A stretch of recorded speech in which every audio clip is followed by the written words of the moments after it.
So your personality is your personality. It's unconscious. So before I even get into this, there's 4 different groups. More so than anything, you know what your strengths and weaknesses are. But then the biggest lesson with this is more than anything, how do you communicate with the other 3 groups? So there's 4 main groups. So if you're in one of those 4 groups and you're talking to someone who's also from that group, they have the same personality. How many of you have ever met someone and you instantly like them? Just like within minutes, you don't know why, you like them. There's a strong possibility they have the same personality. That's a strong possibility. How many ever met someone, you have no idea why, they really haven't said anything bad or anything, but you just don't like them. You don't know why. Within a minute or 2, you just don't like them. There's a strong possibility they have a pretty opposite personality to yours, and that's why you don't like them. Imagine you're trying to sell someone, and for no reason, they just don't like you. How many of you think that's a problem? Yeah, or you're trying to recruit them, but for whatever reason, or you're trying to ask them on a date or whatever. So there is an easy way for you to adapt yourself, to change yourself so that you can communicate with that person and their color. Because we break them into the 4 quadrants, we break them into colors. All of us have all 4 colors. It's not like when you take the test, you're only red or you have some of all 4 colors. And some people have a ratio where their highest color is like an 80, their second highest color is a 50, and then their next one is a 30 and then a 20. So there's a big gap in there. Some people, their highest score is a 65, their next highest score is a 62.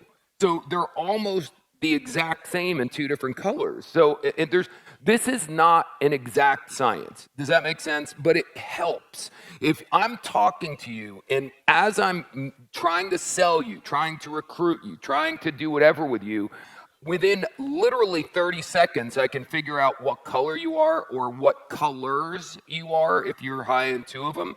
And when I communicate with you, I communicate in your language, in your color. It's going to give me a better chance of getting the outcome I'm looking for. That's what it really boils down to. Whatever personality you are, there's 2 main things you should get out of this. Number 1, main thing, how do you communicate with the other 3 groups? Number 2 thing, how do you become the most highly functioning version of your particular personality? Here's the only problem with the test. A lot of people take the test not the way you really are, the way you wish you were. So the superhero version of yourself. So in other words, if one of the questions is, are you confrontive? If there's a problem, are you the type of person who wants to confront it head on, or will you ignore it? See, a red loves confronting stuff. Like almost gets sexually aroused when it comes to oh my God, we get to argue about anything, whatever. It could be the most minor thing. And if a red can argue, it's like, yes. Yellows don't want to argue about anything. They don't want to confront anything. So for yellows, they will a lot of times let people, I wouldn't say necessarily be abusive to them, but they'll put up with a lot of garbage because they just prefer not to confront the issue. And they'll go long time avoiding and confronting the issue. I'm not saying one group is right and one group is wrong at all. I'm just saying this is the way we are naturally. So think about, if you don't know this information, you don't apply this information, think about right here with what we're talking about right now, how you could get pissed off with your significant other or your brother or sister or your parent of child. If you are a blue spontaneous, hey, let's have fun, my friend just said we can go do this, and you're a green and you're going, ooh, I'm uncomfortable with that. So the green never wants to do something right away, where the blue always wants to do something right away. If I only speak English and someone in the room I'm trying to sell to only speaks Romanian, and they don't speak a word of English, I understand there's body language, I understand there's facial expressions, but would you agree that if we only speak those languages, we're going to have a very hard time communicating with each other? So again, just get the point. What if I can listen to you for a moment, and all I really need to be able to do is identify what language you're speaking, and then just like the most amazing app in the world, I can start speaking that language. Okay, would that be an advantage?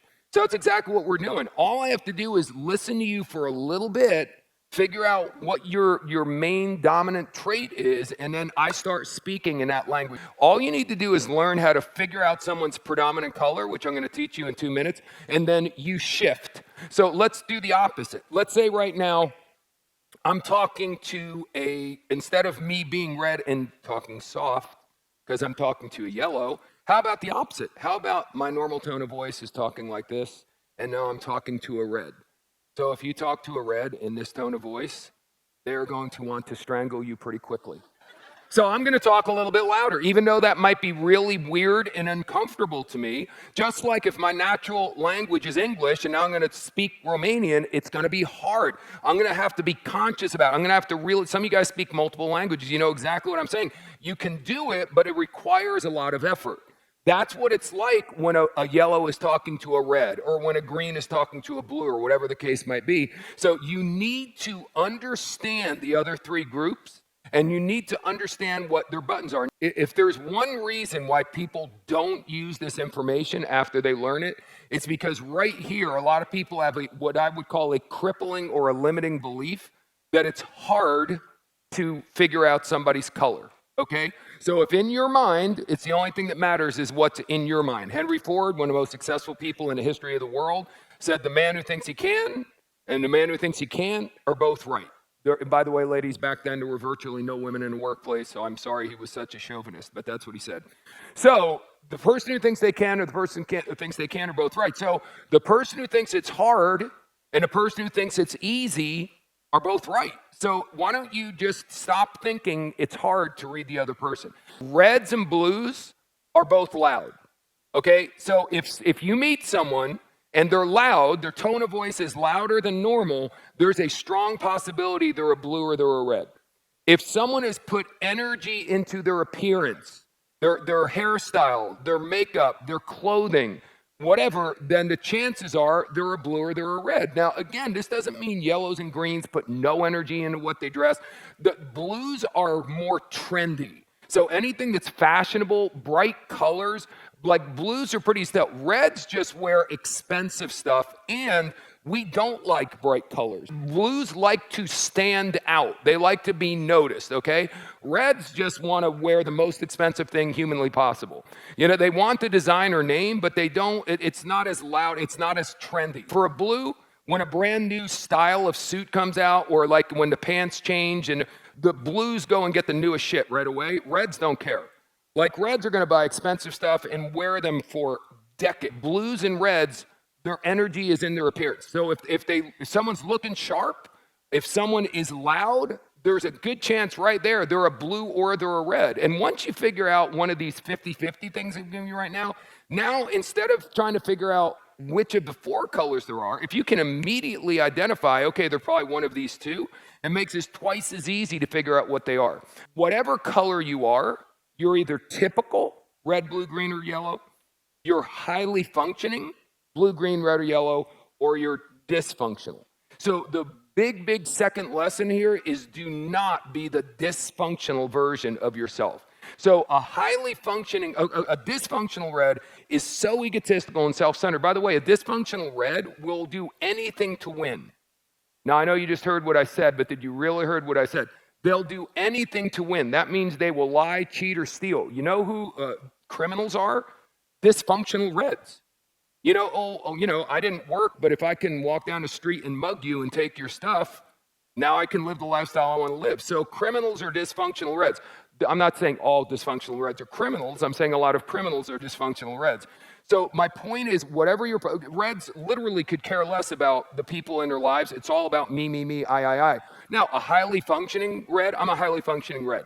I'm still self-centered, but it's nothing like what it used to be. I understand the other people in my life. I love giving appreciation and I love celebrating other people's birthdays, and I love celebrating other people's accomplishments. So I can still be self-centered. I can still be really competitive and want to kick everyone's ass, but when someone else wins, I can be a gracious loser. Does that make sense? So again, whatever the bad version of your personality is, just make sure you're at least typical, or better yet, highly functioning, and you'll be in much better shape.